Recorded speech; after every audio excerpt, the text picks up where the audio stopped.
ನಮಸ್ಕಾರ, B news ಕನ್ನಡಗೆ ಸ್ವಾಗತ. ಚಿತ್ರದುರ್ಗ ಜಿಲ್ಲೆಯ ಹಿರಿಯೂರಿನಲ್ಲಿ ನಡೆದ ಸಚಿವ ದಿವಂಗತ ಡಿ ಸುಧಾಕರ್ ಅವರ ನುಡಿನಮನ ಕಾರ್ಯಕ್ರಮದ ವೇಳೆ ಮಾಧ್ಯಮ ಪ್ರತಿನಿಧಿಗಳಿಗೆ ಪೊಲೀಸರು ಪ್ರವೇಶ ನಿರಾಕರಿಸಿದ ಘಟನೆ ತೀವ್ರ ವಿವಾದಕ್ಕೆ ಕಾರಣವಾಗಿದೆ. ಕಳೆದ 2 ದಿನಗಳಿಂದಲೇ ಮಾಧ್ಯಮಗಳಿಗೆ ವಿವಿಧ ಕಾರ್ಯಕ್ರಮಗಳ ವರದಿಗಾರಿಕೆಯಲ್ಲಿ ನಿರ್ಬಂಧ ವಿಧಿಸಲಾಗಿದೆ ಅಂತ ಪತ್ರಕರ್ತರು ಆರೋಪಿಸಿದ್ದಾರೆ.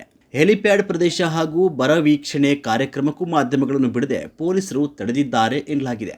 ಇಂದು ನಡೆದ ನುಡಿನಮನ ಕಾರ್ಯಕ್ರಮದಲ್ಲಿಯೂ ಮಾಧ್ಯಮ ಪ್ರತಿನಿಧಿಗಳಿಗೆ ಪ್ರವೇಶ ನಿರಾಕರಿಸಲಾಗಿದೆ ಅಂತ ವರದಿಯಾಗಿದೆ.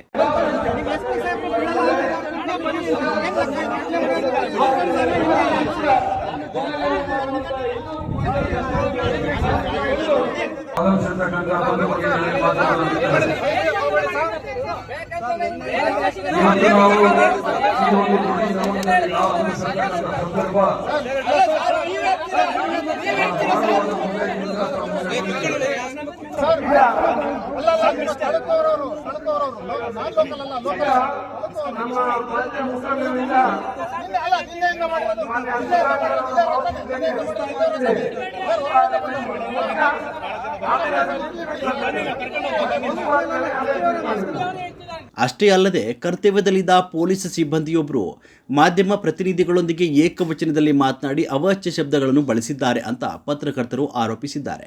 ಈ ಬೆಳವಣಿಗೆಯಿಂದ ಆಕ್ರೋಶಗೊಂಡ ಮಾಧ್ಯಮ ಪ್ರತಿನಿಧಿಗಳು ಸ್ಥಳದಲ್ಲೇ ಪ್ರತಿಭಟನೆ ನಡೆಸಿದರು.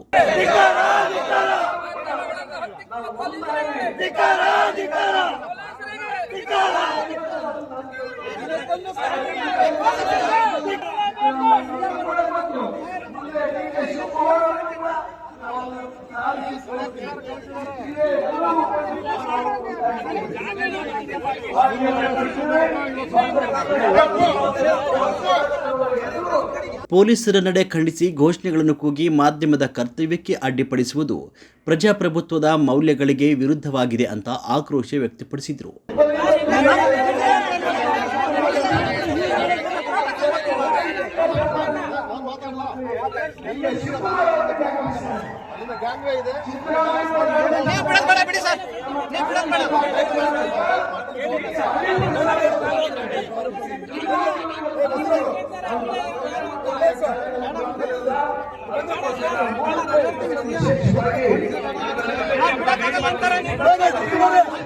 ಘಟನೆ ತೀವ್ರ ಸ್ವರೂಪ ಪಡೆದುಕೊಳ್ತಾ ಇದ್ದಂತೆ ಜಿಲ್ಲಾ ಪೊಲೀಸ್ ಅಧೀಕ್ಷಕ ರಂಜಿತ್ ಕುಮಾರ್ ಬಂಡಾರು ಹಾಗೂ ಪೊಲೀಸ್ ಮಹಾನಿರೀಕ್ಷಕ ರವಿ ಕಾಂತೇಗೌಡ ಸ್ಥಳಕ್ಕೆ ಭೇಟಿ ನೀಡಿ ಪರಿಸ್ಥಿತಿಯನ್ನು ಪರಿಶೀಲಿಸಿದರು.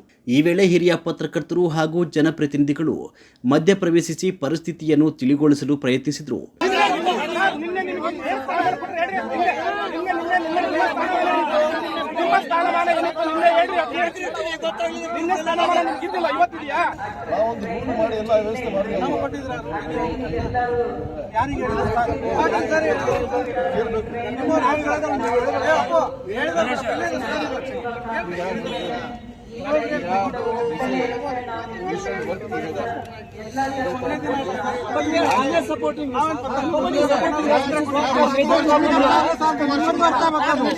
ಮಾಜಿ ಸಚಿವ ಎಚ್ ಆಂಜನೇಯ, ಶಾಸಕ ರಘುಮೂರ್ತಿ, ಕೆಸಿ ರವೀಂದ್ರ ಪಪ್ಪಿ ಸೇರಿದಂತೆ ಹಲವರು ಮಾಧ್ಯಮ ಪ್ರತಿನಿಧಿಗಳೊಂದಿಗೆ ಮಾತನಾಡಿ ಸಮಾಧಾನಪಡಿಸಿದರು.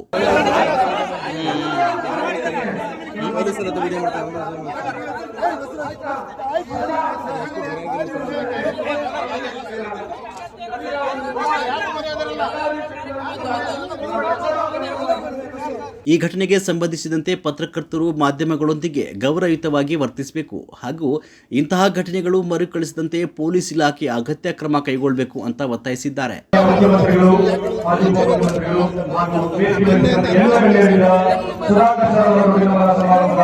ಈ ಘಟನೆ ಕುರಿತು ಪೊಲೀಸ್ ಇಲಾಖೆಯಿಂದ ಯಾವುದೇ ಅಧಿಕೃತ ಸ್ಪಷ್ಟನೆ ಬಂದಲ್ಲಿ ಅದನ್ನು ನಿಮಗೆ ತಲುಪಿಸುತ್ತೇವೆ. ನಿಮ್ಮ ಅಭಿಪ್ರಾಯವೇನು? ಮಾಧ್ಯಮಗಳ ಕರ್ತವ್ಯ ನಿರ್ವಹಣೆಗೆ ಇಂತಹ ನಿರ್ಬಂಧಗಳು ಇರಬೇಕೇ?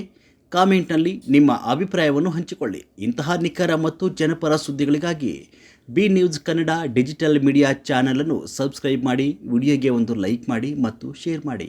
ವರದಿ ಶ್ರೇಯಸ್ ಎಸ್.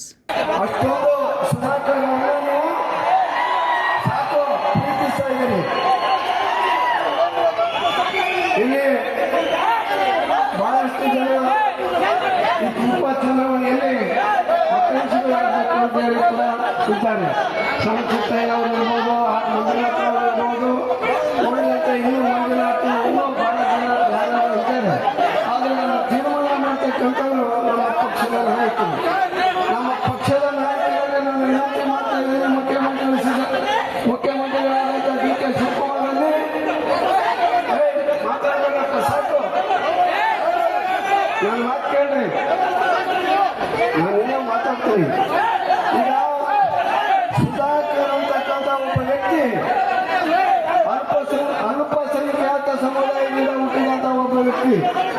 ಅವರ ಚಿಕ್ಕಪ್ಪ ಜಯಣ್ಣನವರನ್ನ ಬೆಳೆಸಿದ್ದು ಕೂಡ ಕಾಂಗ್ರೆಸ್ ಪಾರ್ಟಿ 78ರಲ್ಲಿ ಅವರು ವಿಧಾನಸಭೆಯ ಸದಸ್ಯರಾಗಿ ಚಳಿಕೆಯಲ್ಲಿ ಆಯ್ಕೆಯಾಗಿದ್ದರು. ಅಂತವರ ಅಣ್ಣನ ಮಗನಾಗಿರ್ತಕ್ಕಂಥ ಸುಧಾಕರ್ ಅವರು ಸಹಜವಾಗಿ ಜಯಣ್ಣನವರ ಸೇವೆಯನ್ನು ಮಾಡಿ ರಾಜಕೀಯ ದೀಕ್ಷೆಯನ್ನು ಪಡೆದಂತವರು. ಒಬ್ಬ ಅಲ್ಪಸಂಖ್ಯಾತ ಸಮುದಾಯಕ್ಕೆ ಸೇರಿರ್ತಕ್ಕಂಥ ಸುಧಾಕರ್ ಒಂದು ಬಾರಿ ಇಲ್ಲಿ ಸ್ವತಂತ್ರ ಅಭ್ಯರ್ಥಿ ಗೆಲ್ತಾನಂದ್ರೆ ಆತನ ಹಿಂದೆ ಎಂತ ಶಕ್ತಿ ಇತ್ತು ಅನ್ನೋದನ್ನ ಇದು ತೋರಿಸುತ್ತೆ. ಯಾವ ರೀತಿ ಜನ ಆತನಿಗೆ ಬೆಂಬಲವನ್ನು ನೀಡಿದರು.